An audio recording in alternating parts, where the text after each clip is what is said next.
you can only really make the next best move of what's in front of you today. What's the best thing I should do now? And if that's approached in a way of this is something that is going to broaden my understanding of, and I'm going to learn something, I think you say yes to those. And if it's wrong, you go back to what you were doing. And if it's great, you run with it. And there'll be another moment in time in 6 months or a year where you get to ask that question again and see what you do next.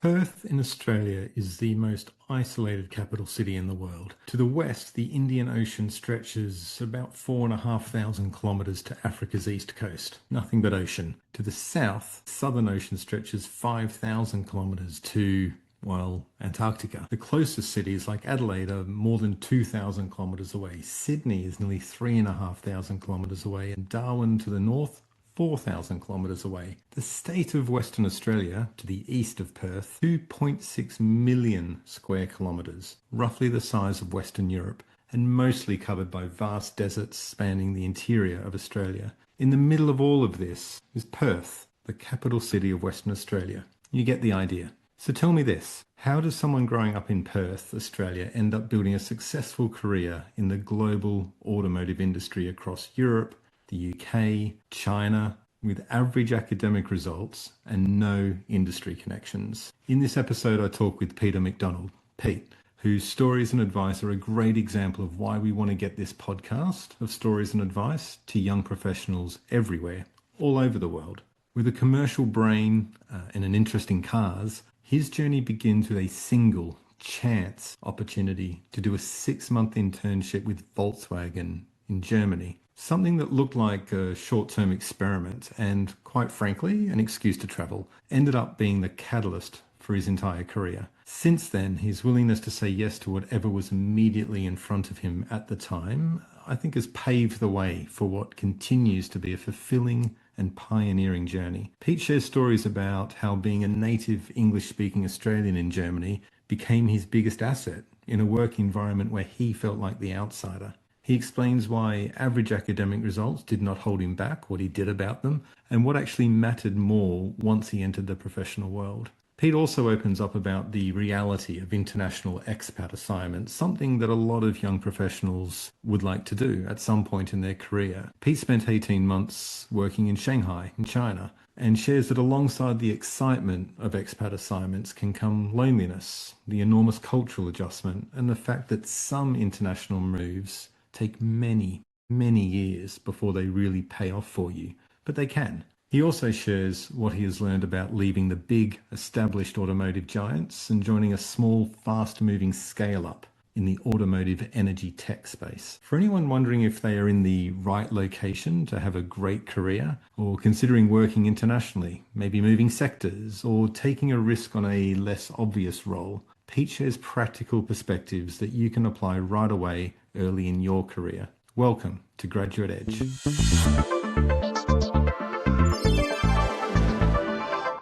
So paint a picture for us, if we wind back. Help me understand what your experience coming out of university was like and finding yourself at a big mining company. I think it was Rio Tinto way back in the early days. What was that experience of being a young professional like in a company like that? Well, I was at Rio whilst I was doing my honours year at university. And the reason I did my honours year was I was a terrible student in my first 2 years. I got heavily involved in student organizations like ISAC, and that was much more important than university study. To the point, I think there were times that I didn't actually turn up for an exam. So no wonder I didn't get particularly good marks. So to make up for a terrible academic transcript, I blitzed my third or fourth year of what it was. And then such that no one would read my academic transcript again, I went and did honours and luckily got first class honours. So I worked at Rio part-time while doing that. And they were a great employer, especially if you're in Perth. There's some very big mining houses. I can imagine Perth at that time, and particularly before Australia really took off in its sort of its mining kind of boom, if you like. But the big mining companies were the big companies in town. So I imagine for you to recover your university experience, let's just say, go and smash some goals with an honours and land yourself at Rio. I mean, how did that feel? It was good. They were one of the, I guess you could argue, world-class companies in Perth. If you weren't working for them, you were working for a accountancy firm or law firm or something that serviced the mining industry. So I enjoyed working with them. I was in a procurement division and therefore had a reasonably commercial role as an analyst at a young age. And I enjoyed working in the business, but I also, I guess I was reflecting at the time, Josh, in the iron ore industry, there's not that many customers. It's not that many customers that want to buy tons and tons and tons on an hourly basis. So I think they had like 8 big customers. And if you want to set up a steel mill, it takes about a decade to put one of those in place. It's not something that happens overnight. I enjoyed it, but didn't find it particularly dynamic. There's not a great deal of overnight change in that space. Evidently, if you were involved in the metallurgy side, if you were involved in designing how the mine worked and the operations of it and getting more ore out that was better and cheaper and getting it to customers quicker, great. But I always got excited by the consumer. How do I make more money or sell more, cumulatively to a customer?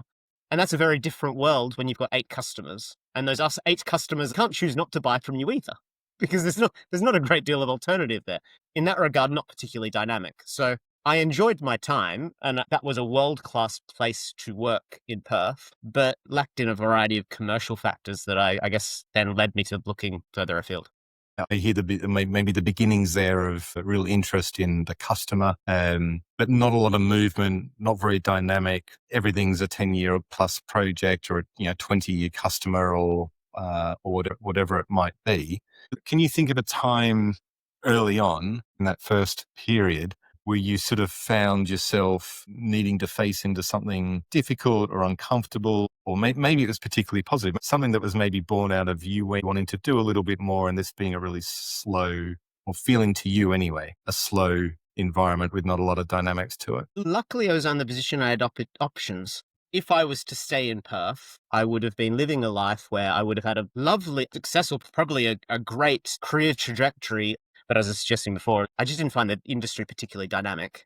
I guess when you look back through in time, I've probably found associations being things that provide opportunities. It was about this time, Josh, where I had the opportunity to do an ISEC traineeship. I joined this association called ISEC and saw it as being a club and a network and a bunch of fun, and I learned something from it. But what it then provided me was this set of opportunities that I could deploy or not. I had 10 different options sat in front of me. Where in the world do I want to work?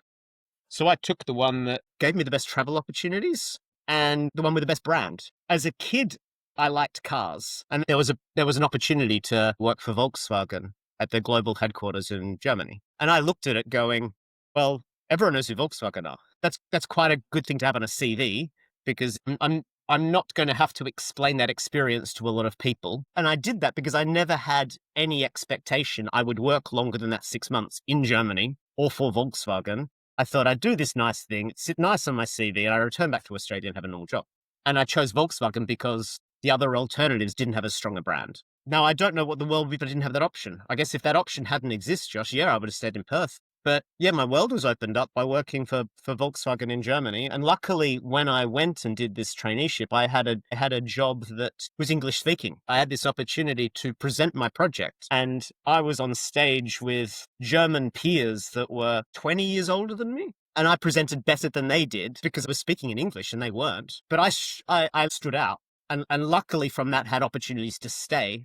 Yeah, and I think back at that, it's those associations, and those associations end up being valuable because they provide options to people. It's not that I couldn't have lived in Perth and had a great life there, but yeah, this opportunity of working wherever I wanted to in the world was amazing. Yeah, and there's so much value for those at university or college to get involved in those additional associations and clubs and societies for all the benefits that you've inferred there, the things you learn, the people you meet, the opportunities that they can open up for you. And when I think about your career, it's always felt like when you left to go to Europe and that opportunity at Volkswagen, I remember you taking it, it feels like that you've kind of played the long game in that industry ever since, really.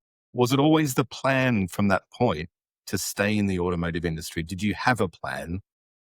How has that come about? Why now are you still in the automotive, or as a kid you would have called it, the car industry? No, it's again. I went to a 6-month traineeship in Germany, and the place where Volkswagen's headquarters is. It's a place called Wolfsburg.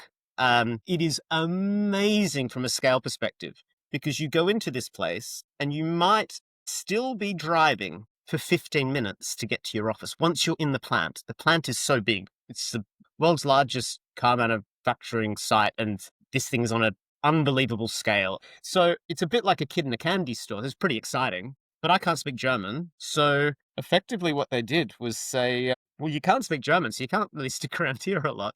But then I had a job offer for UK or Detroit at the time. I could have gone to the United States. And the United States sounded really appealing, and I almost took it. But when I looked in the details of the job, there were two things that stuck out. One is the Americans didn't really want me, where I got the impression the UK team really did. And then I misinterpreted a message. My early boss went, "Oh, I live in London and I drive to this place called Milton Keynes, and that's all really cool." I didn't realize they were quite so far apart. So I then looked at London or Detroit. So I chose London. To answer your question, I don't think this was something I planned out to be there. It was more that was the next logical step. They gave me an opportunity to work for the business somewhere else in the world. I'm sure you've been in a similar position when you particularly when you're young. Like when you get older, it's easier to apply for visas. It's also easier to find the money to do these things. But when you're young and you've got no experience, actually, if someone's willing to sponsor your visa and make all of that easy, I would have gone anywhere in the world, I reckon. I think there wasn't some big, well thought out plan. It was, hey, there's another interesting opportunity. And that interesting opportunity is going to be for another year or two. And doesn't sound like it's a bad decision. I always have this chance of going back to Australia. I always have this chance to even go back to Perth and go back to the mining industry. I don't think I'm less employable for another year and I've worked in the United States or worked in the UK. So it just seemed like the obvious next best thing to do. If we pause there, I mean, by this time you're in your 20s still, and to most people, this sounds like an extraordinary series of events. And I say that because there are very few young people who come out of university or college, land in some sort of early career role, and then find themselves with a job offer to go to Germany and the next one to go to the US or London or whatever. Just pause there. What was creating that for you? Why were these opportunities coming your way? What are 2 or 3 things that were creating this path for you? If I go back, a lot of it led from this work opportunity in Germany. To some degree, that was luck. Yeah, I guess I said I'd like to do it and jumped through a couple of hoops to get there. But I can't really take any responsibility for the job design. I just very fortuitously landed in a job where English speaking and writing skills were more valuable than anything else. And it gave me a competitive advantage. And yes, then since I had the trust of my boss, he had 2 jobs. He obviously needed to create the product, but then part of the product was making sure that that was explained to a variety of other stakeholders. And since the project was in English and being communicated to English, I was then chosen to be the chief communicator. And again, fortuitously, when I was presenting, one of the guys at the back of the room ended up being the person who runs Volkswagen across Europe. And he pulls me up afterwards and goes, that was very good. I'm not sure it was around great design. It was just luck. And I guess I took the risk of doing it. But the risk wasn't very great, Josh, because what else would I have been doing? But yes, putting myself into an environment where I didn't speak German, all of my colleagues did.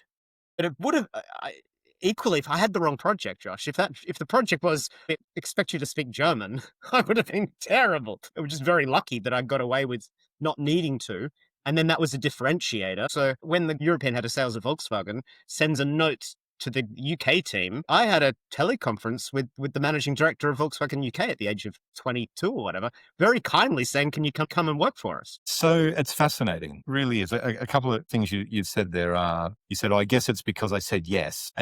And that's, as a throwaway, it might be a throwaway comment. And I think early in our careers and even later on in our careers, saying yes to things when they come up, particularly when you've got nothing to lose and you don't know what you're going to learn from it, you don't know where it's going to lead, it's underestimated. Like if we said yes to more invites, yes to more introductions, not saying yes to more work. It's very easy to get overworked early in your professional career. But this idea of putting your hand up and being willing to do, new stuff, I think is absolutely incredible. But then the second thing that you said that stood out there was you found yourself in this strangely curated moment in time where you're young and English speaking in Germany in a big car company. You love cars.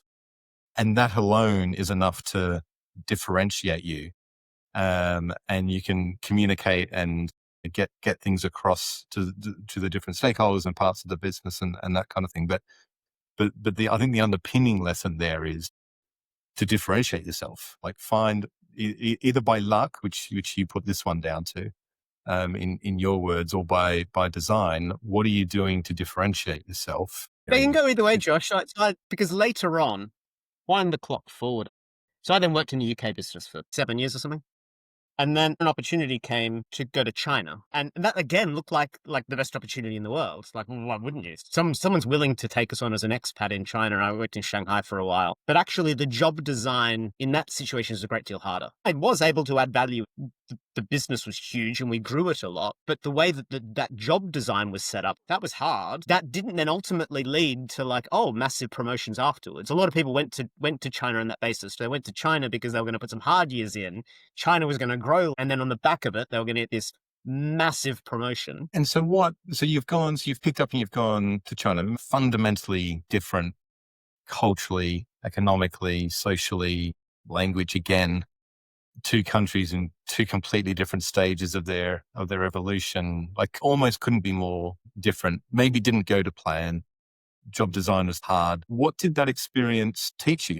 Well, some of that's incredibly valuable now because I do lots of business in China today. Whilst that was really valuable to me from a learning experience, and whilst our business developed a great deal in China, it's not like the world stopped elsewhere. So when I came back to the UK, it was almost like, where the hell have you been?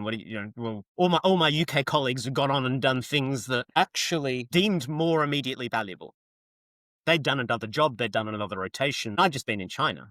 What the hell are you going to learn in China that it's a different market? What is going to be immediately applicable? And it wasn't. Actually, do find some of those repatriation experiences quite difficult. Lots of people become an expat and then actually their repatriation back into the business isn't done particularly well because it's not that experience is valued. That experience is more like, where have you been for a couple of years? And of course, that individual thinks they've done an amazing job. They've gone through this hardship and then they're expecting to be promotion at the back of it. If you asked me the year after, no, it was a terrible thing to have done. If you asked me now 15 years ago, brilliant. I'm so glad I went. I learned a lot. Actually, I now do a lot of business in China. That experience and network's quite valuable. It's taken 15 years to add value though. That's interesting because it's natural for these days, I think, for young people entering the workforce to think at some point, not everyone, but definitely a segment, a slice of young professionals would love to work overseas at some point. And it is often seen as a way to accelerate, a way to gain differentiated experience. And it can take so much time for that to pay off. Talked about. Before we move on from the sort of international aspect of your story, I'm keen to know, how has working internationally influenced how you think as a professional, or has it? I guess you end up seeing more perspectives on a problem. You probably end up having a bit more patience to a solution and a thinking. I now am in a role where I am direct delivering commercial outcomes, and I'm delivering those commercial outcomes by managing large negotiations. And that's where it's helpful because I understand better who my customers are and what they're trying to achieve. And I'm a little bit more patient, and I'm also a great deal more persistent because I understand there's 25 reasons why something won't happen. But if you're actually persistent, you break it down and you can overcome a lot of things. And I guess working and living in that system for so long and understanding how decisions are made, whether they're at a local or an international level, helped me understand, and also just got to the point of, at the end of the day, I got to the impression things were delivered out of persistence. If you kept asking for something politely and frequently enough, you typically got what you wanted. But most people gave up. Interesting. I want to jump to your next role because we're not anywhere in particular in your chronology, but I read a quote in an article of yours that said, I really enjoyed my time at Nissan and before that Volkswagen, but I couldn't miss the opportunity to join, and you'll need to remind me of or help me with the pronunciation, OMI, which is a scale up in the energy and technology field. And one of the other things I found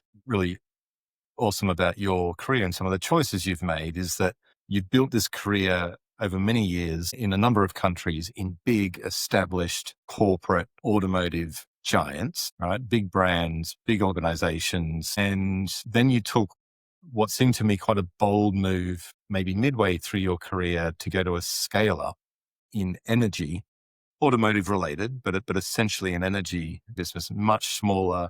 What led you to that decision? Where did that come from? What was the motivation to do that? I guess I got to the point, felt a bit boring. So yeah, I'm super pleased I joined a smaller organization at the time, because actually it then allowed me to, okay, there's still some risk involved. I guess the risk was it might have failed. Hey, the way I looked at it is if it failed, I could always go back and do my old job. Again, what have I lost? So that would have been very easy to come back to. Actually working in something small at the time enabled me to add a great deal of value. Because at that moment in time, my brand in our marketplace was better known than the organization I joined. Now, luckily, we've been very successful. So now Omi is a great deal better known in the automotive marketplace than I am. But there was a moment in time where that wasn't the case, and it was completely dependent on what I was doing. And I guess I didn't. I guess I enjoyed that. When you work in a big multinational, the majority of the time, you're either managing your team or you're managing other stakeholders in the business. Don't actually deliver a lot directly. When you are building an organization, delivering commercial results is really hard to begin with.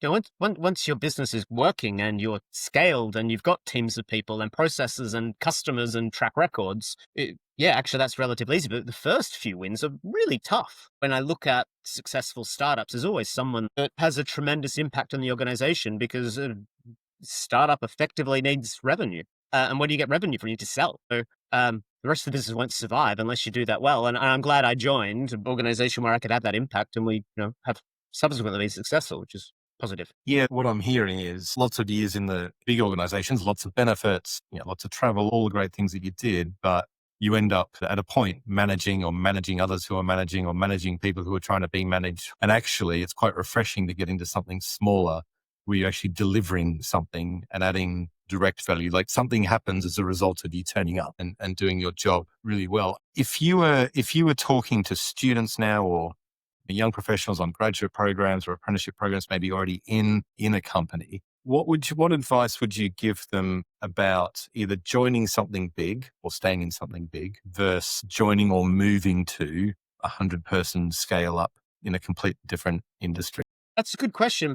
If I talk about it from my perspective, the irony is the 20 years in the car industry meant I could add a lot of value when I left it. If I'd only spent 5 years in the car industry, what networks and leverage and value would I have? I could have been a risk taker early, and maybe could have started my own thing. There's risk in the process that they don't all work. But if you can, the rewards are humongous. I think if someone's got a passion to do that, they should go for it. The idea of going out, having your own idea and starting your own business, I would advocate for. If you're trying to do what I've done and you want to add value to a scale up, actually, I ended up adding a great deal more value with my 20 years experience than I would with 5. However, there are many fewer roles that I could have gone to. I guess at that moment in time, I was earned a certain amount of money, and I had a certain size mortgage, and I had kids and whatever else that meant I needed to earn a certain amount, which meant I needed to have a role of seniority, and they were relatively rare. So I guess that's the trade-off. If you leave a bit earlier, then there's all sorts of things, and you can take a lot of risk and you might make a lot of money. I wouldn't have added half as much value to Omi if I'd had 10 years experience. 20 years experience made a huge amount of difference. Networks and understanding and colleagues that I knew and business models that I understood better. Yeah, I can see how that would be true. Coming in laterally hired into a senior role, into a 100 give or take person scale up in a growing industry like attached to the energy transition, maybe goes back to the beginning of your story, Peter. There's a little bit of right place, right time in that, no doubt. But there's also a huge amount of that is it would never have come about if you hadn't have put your head down, worked your butt off, done everything that you did over 20 years in the automotive industry. That opportunity would never have presented itself. And I've always got the feeling, thinking about your career and in this conversation as well, that your career has been driven by a few things. And this is just my reflection, very much playing the long game. Lots of roles and lots of opportunities, but automotive, working the way up, sometimes taking steps sideways or a step back, sometimes pursuing. It's a long game. But underneath that, you will have had to have worked really hard to understand the work of the work. Like how does this industry work? How do these companies work? How do you get stuff done? A lot of professional success is about working out how to get stuff done in that company or that industry. And there's an element here which we haven't explored. Maybe it's for another conversation. You are very well known in the automotive industry now. You have a great personal brand. Let me finish with this question. Looking back at your younger self now, so way back to the young person in Perth, starting out at Rio and mining, somewhere around there, what would surprise him most about what has happened since, who you've become, what you've learnt, and where you've ended up? Good question, Josh. I don't know. I've never thought that before. I guess one of the probably the most interesting things is that I don't live in Australia anymore, and I hadn't anticipated that I wouldn't. Now, I guess I hadn't. I wanted to leave the country. The idea that I'd not have moved back in the 25 years that I've been gone. So I think there's an interesting piece to talk about when you do decide to leave. I guess you continually have opportunities to go back home, to stop things, but I enjoyed what I was doing, and I guess you get to a point where there's opportunity cost. Moving back ends up being tricky. It doesn't mean you can't. It's just there's opportunity cost in doing so. And as you get older, there's a great deal more complexity with it. Now, kids, and then it's not just kids; it's kids schooling, and there's a variety of things that make that trickier. So I guess if there was one thing, it's opening that Pandora's box of going away and then living away for a while and seeing these opportunities. It did make it harder to go back, and I guess I could go back to Australia tomorrow, but I think it would be difficult to get the job I'd love. And I think so much of the value I give my current organization is the networks I have. Well, those networks aren't in Australia, so it's relatively hard to move back to Australia and be in a role where it's financially advantageous, and that I'm in a role where I feel like I'm adding value. So if you genuinely want to live in Australia for the rest of your life and ultimately want to retire there and ultimately want to have a successful career there, being away from Australia for a period of time helps with that. But also the reintegration is really tricky. Yeah. I can personally relate to it. And also being from Australia and spending more than a decade in the UK and have moved and back in Australia now, which is wonderful. Like, not the easiest thing at all. It's a massive undertaking. It's a costly undertaking, financially costly, but costly, in so many other ways. A point you make about your networks. I'm fortunate to have networks here in Australia, which is easing that transition. But it's a big move. And I can relate that you would, we never expected to spend nearly 12 years in the UK. I can understand that you didn't expect to spend 25, and that's changed both of our lives. It's changed your life as well. Married, kids, school, like your life is now embedded there, and that probably would seem like a big surprise to young Pete Mcdonald sitting in the procurement office at Rio back in Perth all that time ago. Final question. What are your thoughts around what's next in terms of your sort of growth and development? What are your thoughts about what's next in terms of Pete Mcdonald continuing to grow and develop? I now get heavily involved in managing big partnerships and effectively in the business development stage. So as an organization, we started as a startup and I was employee 20 or whatever. We're now 300 plus and doing very well. Part of the big role I play I'm the person trying to convince a Ford or a Kia or a Hyundai or a Volkswagen that we are a good partner to work with globally. And that's tricky because of the complexity of those sorts of negotiations. But you do end up finding that there's two core bits that help you win these things. One is persistence. Lots of people are busy. Lots of people don't answer emails. If you're in a senior role in an organization, you get approached really regularly. But if you can differentiate yourself and then be persistent enough to contact people and realize that they're not going to reply immediately because they're busy, but if you're polite about it, you can genuinely go back to people in these sorts of negotiations and contact them again politely and have something of relevance that you're sharing with them. That is the primary way these things happen in the world. Persistence, timing. So the luck is one of asking politely frequently enough. And sometimes things happen immediately. And sometimes things take 5 or 10 years to do. I guess in answer to your question, no one can predict the future. You wouldn't have a stock exchange if you did that. Trying to understand the set of circumstances of what's going to happen next in the world is really tricky. But You can only really make the next best move of what's in front of you today. I've got some options. What's the best thing I should do now? And if that's approached in a way of, this is something that is going to broaden my understanding of something, doesn't hurt me financially, and I'm going to learn something, I think you say yes to those. I think the more of those things you say yes to, the better. The nature of what decision do I, or planning my career and my next step, I think it's impossible to do. I think you just have to make the next best move and live with that for a period of time.